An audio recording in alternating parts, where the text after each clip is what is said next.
energy and eggs have in common?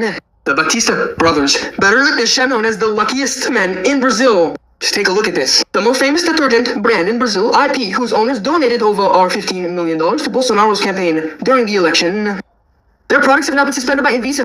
Okay, but everyone already knows that. What you don't know is that IP's main competitor is Minuano. And guess who owns the group that Minuano is part of? Exactly, the Batista brothers. So could this have been done to help Minuano?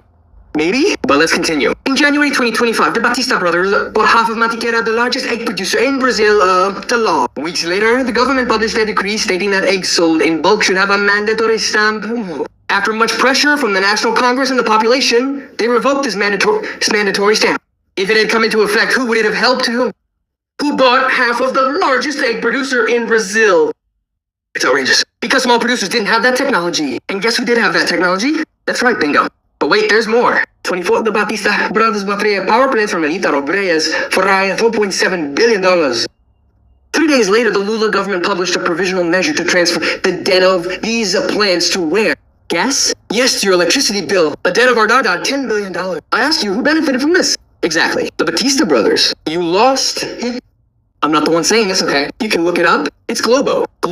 In 2017, José Batista made a plea bargain saying that he delivered almost $150 million to former President Dilma and Lula in bribes. During Lula's presidency, I think it reached about $80 million. Then with Dilma, it reached 70. Or vice versa, 70 with Lula, 80 with Dilma. They were arrested, then released, always in Brazil, right? Time passes, and in 2022, the Batista brothers hired Zanin, who had been Lula's lawyer, to try to get them out of this billion-dollar JBS fine. A year later, Zanin, who was Lula's former lawyer and also José Batista's, ends up becoming a Supreme Court justice appointed by Lula. Lula. For that reason, Justice Zanin correctly chooses to recuse himself from reporting on any case concerning José Batista and JBS. After all, he was their lawyer in the past.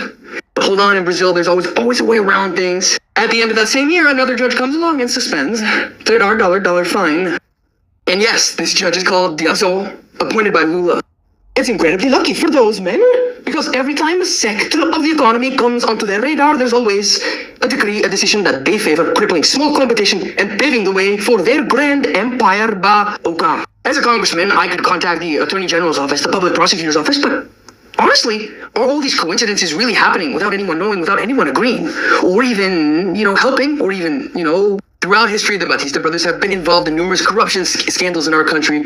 And in 2017, many corrupt individuals were arrested. And finally, I remember thinking and saying, wow, man, I think Brazil is finally going to move forward. And years later, Lula himself was being arrested, accused of passive corruption and money laundering.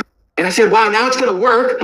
But it didn't. And today, what we feel is that crime in Brazil really does pay, right? Right? All Lava Jato corruption convicts are now free. Lula's free. The Batista brothers are operating as if nothing happened.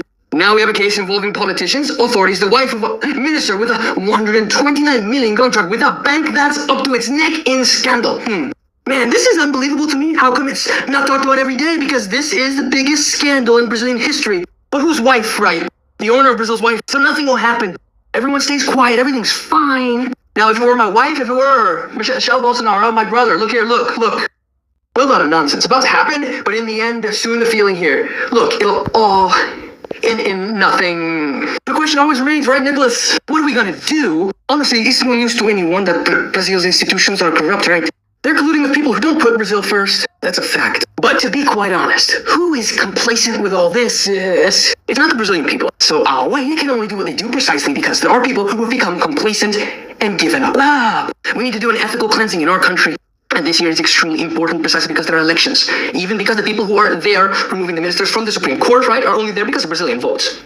So if there's anyone who needs to make a different decision than the one they're making, it's exactly you. Because honestly, there's no shortage of money in our country. Look at how much money these guys move, man. What's lacking is shame, character. But this doesn't depend on just one person or even solely on Congress. It obviously depends on you who will put new people there, right? Who have character, who have firmness, who have principles and values, but mainly you looking at yourself and making a change. Otherwise, my friend, you will always be outsourcing the solution for Brazil to someone else. I know it's a cliche, but for us to have a different Brazil, we need different Brazilians. Do you understand that, my friend?